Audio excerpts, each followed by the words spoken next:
Perkembangbiakan tumbuhan. Perkembangbiakan tumbuhan terbagi menjadi dua jenis, yaitu perkembangbiakan secara generatif dan yang kedua perkembangbiakan secara vegetatif. Mari masuk materi yang pertama, mengenai perkembangbiakan generatif. Perkembangbiakan ini melibatkan induk jantan dan induk betina dengan ciri munculnya bunga. Bunga tersebut merupakan sebagai alat perkembangbiakan dengan melalui proses penyerbukan atau pembuahan. Dari bunga memiliki bagian-bagiannya, seperti dapat yang kita lihat pada gambar, yaitu tangkai bunga, kelopak, mahkota, tangkai putik, benang sari, kepala sari, tangkai sari, hingga bakal biji. Terdapat 4 jenis penyerbukan, yaitu penyerbukan sendiri atau autogomi, penyerbukan tetangga, penyerbukan silang, dan penyerbukan baster. Mari kita olah lebih dalam. Yang pertama, penyerbukan sendiri. Terjadi jika serbuk sari melekat di kepala putik bunga itu sendiri. Yang kedua, penyerbukan tetangga. Terjadi jika serbuk sari dari suatu bunga jatuh di kepala putik bunga lain yang masih dalam satu tumbuhan. Yang ketiga, penyerbukan silang. Terjadi jika serbuk sari jatuh di kepala putik bunga tanaman yang berbeda tetapi masih dalam satu jenis.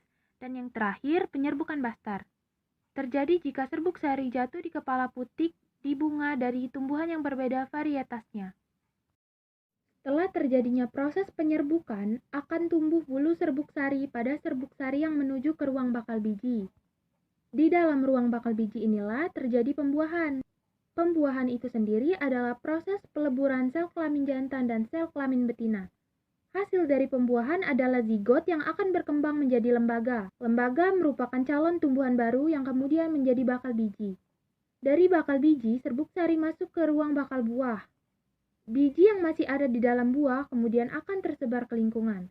Penyebaran biji dapat dilakukan oleh manusia, hewan, air, angin, atau pengaruh gravitasi.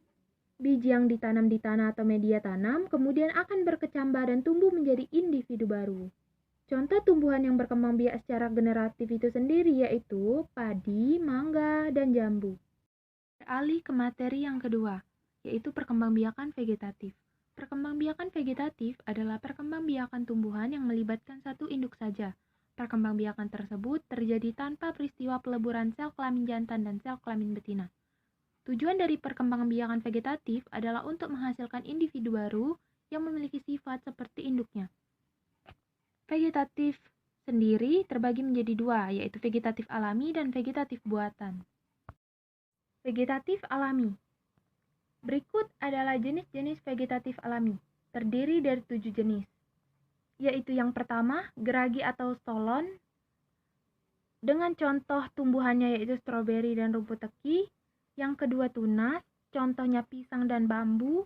Yang ketiga, umbi lapis, contohnya bawang merah dan bawang bombay. Yang keempat, akar tinggal atau rimpang, contohnya jahe dan kunyit. Yang kelima, umbi akar, contohnya singkong dan wortel. Yang keenam, umbi batang, contohnya kentang. Yang terakhir, spora, contohnya lumut dan tumbuhan paku.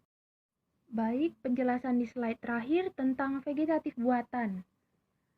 Terdapat 5 jenis yang dapat dilakukan dengan vegetatif buatan. Yang pertama, setek batang.